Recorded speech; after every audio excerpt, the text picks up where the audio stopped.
चलो यार आगे बढ़ते हैं और अब हम लोग देखते हैं कि एक्चुअली एरर्स को कैसे हम लोग हैंडल करेंगे एंड हम लोग बैकएंड से एरर्स को कैसे चेक करेंगे, एक्चुअली वैलिडेट कैसे करेंगे इन फील्ड्स को और मैसेज प्रॉपर कैसे दिखाएंगे। बहुत आसान है अगर आप टाइमलीफ यूज़ कर रहे हो तो। हम लोग को सिंपली क्या करना है, हमें हाइबरनेट वैलिडेटर यूज़ करना है। आप देखो हम लोगों ने यहाँ पे एक डिपेंडेंसी लगा रखी है अपने पॉम डॉट एक्सएमएल। सब चीज़ बंद करिए भाई, दोबारा से ओपन करिए यहाँ पे पॉम डॉट एक्सएमएल फाइल एंड यहाँ पे हमने डिपेंडेंसी लगाई है स्प्रिंग बूट स्टार्टर वैलिडेशन। ये जो वैलिडेशन डिपेंडेंसी है ये इंपॉर्टेंट है, इसी की हेल्प से हम लोग वीन को वैलिडेट कर सकते हैं। ठीक है, देखिए कैसे हम लोग जो फॉर्म बनाए हैं, जो यूज़र फॉर्म का डेटा भेजने के लिए रिसीव करने के लिए हमने एक क्लास बनाई थी यूज़र फॉर्म, उस वाले फॉर्म को ओपन कर लेंगे जो कि थी हमारे फॉर्म्स के अंदर यहाँ पे, इस यहाँ पे। एंड हम लोग इन फील्ड्स को वैलिडेट करने के लिए हम लोग एनोटेशंस यूज़ करेंगे। कैसे, देखिए हम जैसे नेम को हमें वैलिडेट करना है तो हम यहाँ पे यूज़ करेंगे नॉट ब्लैंक। अब ये देखो नॉट ब्लैंक कहाँ से आ रहा है, ये आ रहा है Jakarta dot validation dot constraint dot not validate, मतलब इस पैकेज से आ रहा है। तो बेसिकली हम ये जकार्ता का वैलिडेशन वाला डिपेंडेंसी यूज़ कर रहे हैं। इवन हम यहाँ पे अगर मैसेज है तो मैसेज हम यहाँ पे दे सकते हैं, ये देखिए यूज़र नेम इज़ रिक्वायर्ड कि भैया यूज़र में रिक्वायर्ड है। अगेन अगर आप चाहते हो कि भैया कि इसकी साइज़ जो है वो 3 से कम नहीं होनी चाहिए तो हम यहाँ पे एक साइज़ नामक हमारे पास ऑलरेडी एनोटेशन है, यहाँ पे हम लोग यूज़ कर सकते हैं कि भैया मिनिमम साइज़ कितनी होगी, मैक्सिमम साइज़ कितनी होगी। तो मैं यहाँ पे लिखता हूँ मैसेज कि हमारी जो मिनिमम साइज़ होगी, minimum 3 characters is required.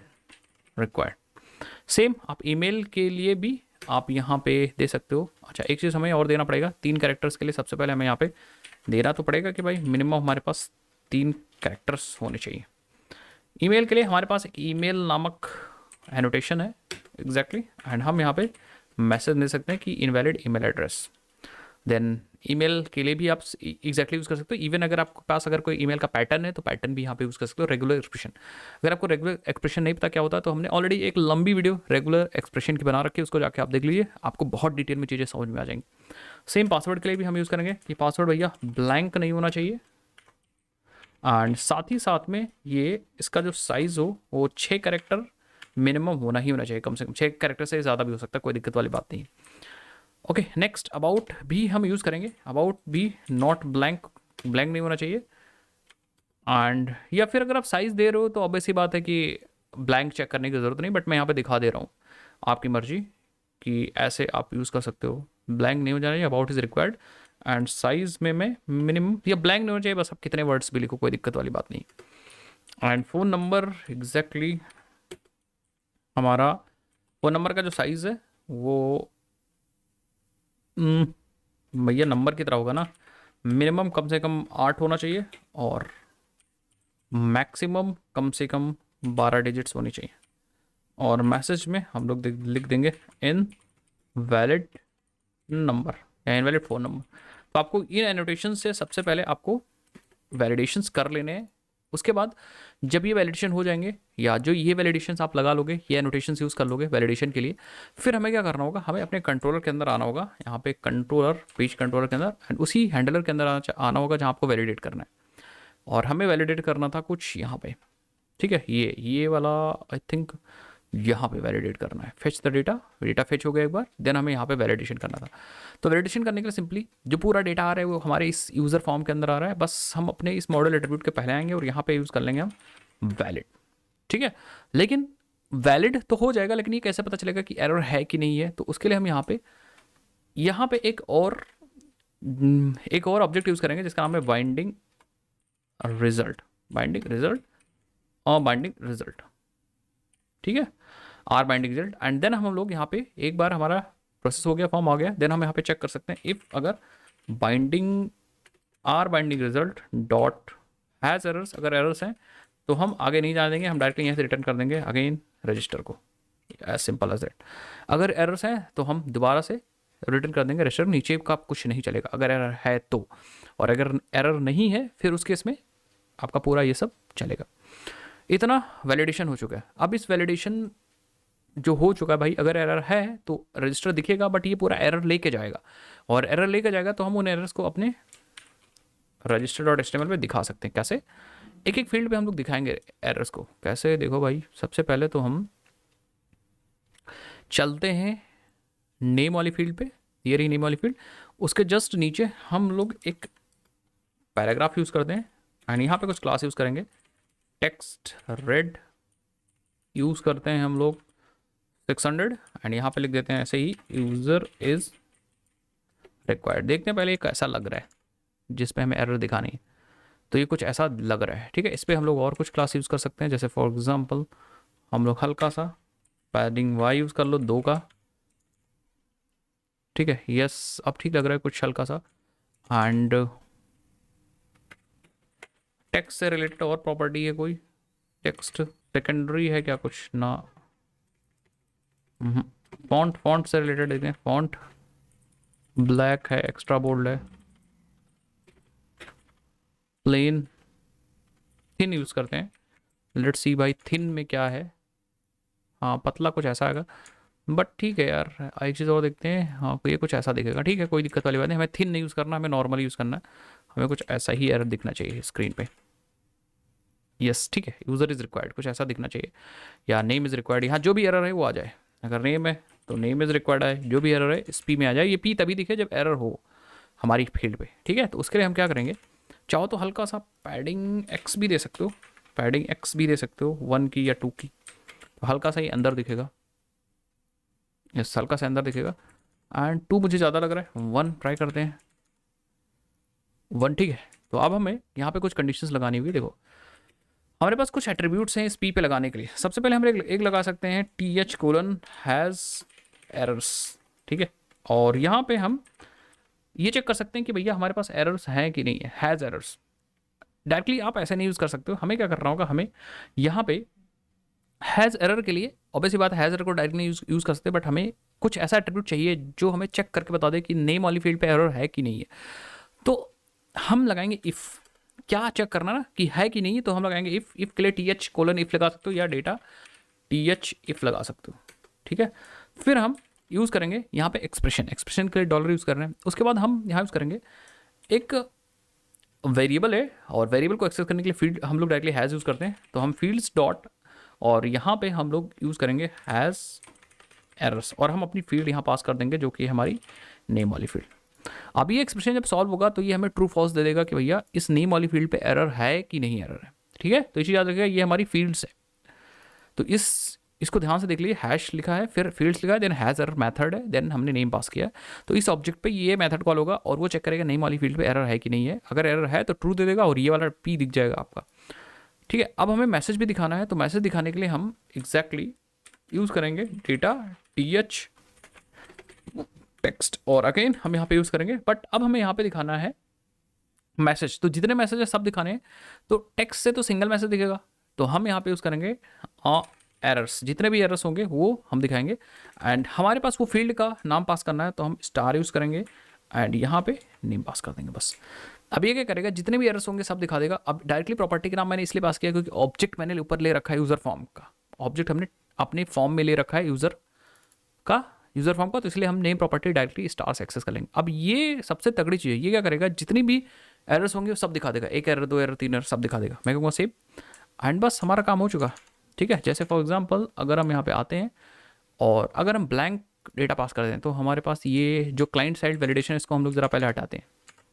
Client side validation हटाते हैं, इसके लिए हम आएंगे अपने फॉर्म पे और यहाँ पे लिख देंगे नो वैलिडेट। हमें वैलिडेट क्लाइंट साइड नहीं करना, हमें बैकएंड साइड ही देखना। रिफ्रेश करेंगे एंड यस आप देख सकते हो यहाँ पे minimum 3 characters is required, user name is required. समझ गया ना? तो ये है कहानी हैज़ एरर्स की, मिनिमम 3 कैरेक्टर्स रिक्वायर्ड, ठीक है। जितनी बार आप साइन अप करोगे एरर आएगी, और ये एरर आ रही है, एरर विदाउट मतलब कह सकते हो एरर के बिना ये सबमिट नहीं होगा, ये ऐसे दिखाता रहेगा, ठीक है। इसका ऑर्डर हम लोग कंट्रोल नहीं कर पा रहे हैं अभी, बट ये एरर दिखाना रहेगा। अब हमें कुछ ज़्यादा नहीं करना, हमें बस यहाँ पे आना है एंड इस पी को कॉपी करना है। कौन सी पी को? नेम वाली पी। नेम वाली पी कहाँ गई? ईमेल आ गया ना, नेम वाली पी, नेम इज़ रिक्वायर्ड, ये वाली पी। इस पी को कॉपी कर लो और ईमेल के इनपुट बॉक्स के नीचे पेस्ट कर दो, और यहाँ पे हैज़ एरर्स में यहाँ पे आप ईमेल कर दो एंड हैज़ एरर्स ईमेल कर दो। ओके नेक्स्ट, ये तो प्लेस होल्डर है, इसको आप हटा भी दोगे तब भी कोई फ़र्क नहीं पड़ता, ये प्लेस होल्डर है। ठीक है, इसको कॉपी कर लो। नेक्स्ट पासवर्ड के लिए भी आ जाओ, एंड पासवर्ड के लिए भी आप यहाँ पे लिख दो पासवर्ड। किस फील्ड की बात कर रहे हो? पासवर्ड की बात कर रहा हूँ, यहाँ पे हम पासवर्ड लिख देंगे। ठीक है, नेक्स्ट नीचे आ जाते हैं, तो फ़ोन नंबर में भी हम लोग यहाँ पे आएंगे एंड यहाँ पे चिपका देंगे। एंड ये बात हो रही फ़ोन नंबर की, एंड यहाँ भी बात हो रही है फ़ोन नंबर की। नेक्स्ट नीचे आ जाते हैं एंड हम लोग अपने टेक्स्ट एरिया के जस्ट नीचे आएंगे, एंड यहाँ बात हो रही है अबाउट की, और यहाँ बात हो रही है अबाउट की। सेव करेंगे एंड हियर वी गो, हमारा काम हो चुका है। सो देखिए, होम पे चल लेते हैं, साइनअप पे आते हैं, कोई एरर नहीं है, साइनअप करते हैं। ये देखिए सारी एरर्स हमारे पास आ चुकी हैं। यूज़र नेम में 2 एरर आ रही है, user name is required and minimum 3 characters is required, 3 characters हमें कम से कम चाहिए। ईमेल में कोई एरर नहीं आ रही है, इसका कोई रीज़न हो सकता है, ठीक है, क्योंकि ब्लैंक हमने आई थिंक चेक नहीं किया था। अगर चेक किया होगा तो पता चल जाएगा, अभी चेक कर लेंगे। Password is required and minimum 6 character हमें चाहिए, एंड कॉन्टैक्ट अभी भी इनवैलिड है। एंड हमारे पास आप देखोगे तो अबाउट इज़ रिक्वायर्ड, अबाउट भी रिक्वायर्ड है। ठीक है, ईमेल में नहीं आ रहा है वैलिडेशन एरर, देखते हैं ईमेल का एक बार चेकआउट कर लेते हैं हम लोग। पासवर्ड ईमेल, तो ईमेल ईमेल ईमेल ईमेल, तो हम लोग आए थे यूज़र फॉर्म के अंदर। ईमेल में हम लोगों ने क्या लिख रखा है? ईमेल में सिर्फ हमने इनवैलिड ईमेल लिख रखा है, तो एक ब्लैंक के लिए भी हम लोग लगा देते हैं नॉट ब्लैंक हो तो message email is required. Save कर दो एंड लेट्स सी, सर्विसेज पे चलते हैं, साइनअप पे चलते हैं and yes email is required. और अगर ईमेल गलत डालते हैं, जैसे हमने ABC डाल दिया, साइनअप करते हैं, इनवैलिड ईमेल, और डेटा भी हमारा आ रहा है। अब जैसे फॉर एग्जांपल हमने AB डाल दिया यूज़र नेम में, तो ये वाला तो कंडीशन ट्रू हो गया, मतलब सही है, बट इसकी वजह से इनवैलिड हो रहा है। तो आप देखना इस बार हमारे पास सिर्फ यही वाला मैसेज आ रहा है, बाकी कोई दिक्कत नहीं। और अगर मैं यहाँ पे gmail.com लिख दूँ तो हमारा ये वाला सही है, बट इसमें उसमें गलत है कुछ। तो यूज़र नेम मैंने ये डाल दिया, तो आप देखोगे पासवर्ड और इसमें ऐसा कुछ आउटपुट आ रहा है। तो जो जो आप डालते जाओगे वो सही बताता जाएगा, अदरवाइज एरर्स आती जाएंगी। तो ये तब तक एरर देगा जब तक आप कुछ सही डेटा ना एंटर कर दो, मतलब सारे सही डेटा ना एंटर कर दो। ठीक है, बाकी इन वैलिडेशंस को आप यहाँ पे कस्टमाइज कर लो, कुछ भी वैलिडेट कर सकते हो। एक रेगुलर एक्सप्रेशन बना के, पैटर्न बना के यहाँ पे यूज़ कर सकते हो with the help of this pattern annotation.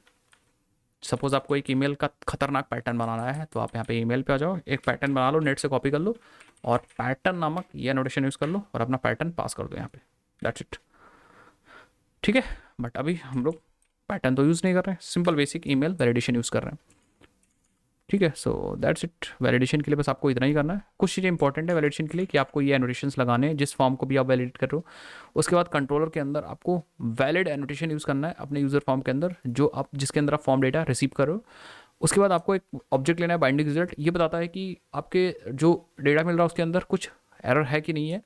तो हम डायरेक्टली चेक कर लेंगे कि binding result dot has error, then हम वही व्यू रिटर्न कर देंगे जिसके ऊपर हमने मैसेज प्रिंट कर रखे हैं। रिटर्न करने का मतलब नीचे कुछ नहीं चलेगा अगर इसमें कुछ भी एरर होगा। एंड देन फाइनली हम यहाँ पे आके और हम हर एक इनपुट के लिए 2 एट्रीब्यूट्स यूज़ कर रहे हैं, एक th इफ यूज़ कर रहे हैं, फील्ड्स ऑब्जेक्ट यूज़ कर रहे हैं, हैज़ एरर मेथड यूज़ कर रहे हैं, एंड अपनी फील्ड पास कर रहे हैं कि भैया इस फील्ड के अंदर हैज़ एरर कोई एरर है कि नहीं है।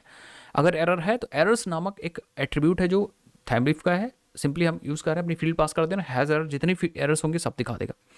That's it. ये रहा हमारा सारा पूरा मतलब देखा जोगा काम करने का। तो ये आई थिंक जूम नहीं है, परफेक्ट चल रहा है यहाँ पे। एंड यस, ये सारे हमारे वैलिडेशंस हैं। डार्क थीम पे कुछ वैलिडेशंस ऐसे दिखेंगे, ठीक है। बाकी आप इसको कस्टमाइज़ कर सकते हो, अपने वैलिडेशंस को, अपने फॉर्म को पूरा कस्टमाइज़ कर सकते हो। ये देखिए, एक नहीं सारे वैलिडेशंस यहाँ पे आ जाएंगे, एंड जब तक आप सही नहीं रजिस्टर करोगे तब तक एरर आते जाएंगे। तो अब हम एक प्रॉपर रजिस्टर करते हैं यहाँ पे डेटा।